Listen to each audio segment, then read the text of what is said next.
La scène remonte au 26 juin 2010.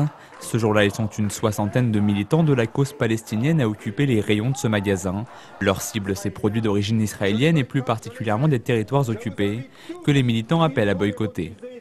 Une opération commando sous la forme d'un faux procès, mais aujourd'hui, plus d'un an et demi après la première campagne de boycott, c'est bien devant le tribunal de Pontoise que sont jugés deux de ces militants. Deux élus accompagnés au palais de justice par près de 200 partisans.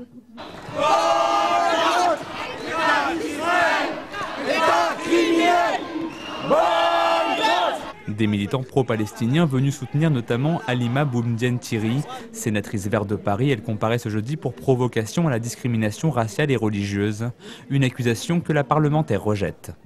Nous sommes ici en tant que militants contre une colonisation, contre une occupation coloniale. Et lorsque nous prenons la parole en dénonçant l'impunité d'Israël, lorsque nous prenons la parole contre la politique coloniale d'Israël, nous le faisons contre un État qui aujourd'hui est un État raciste. Nous ne le faisons pas contre un peuple, nous ne le faisons pas contre des personnes.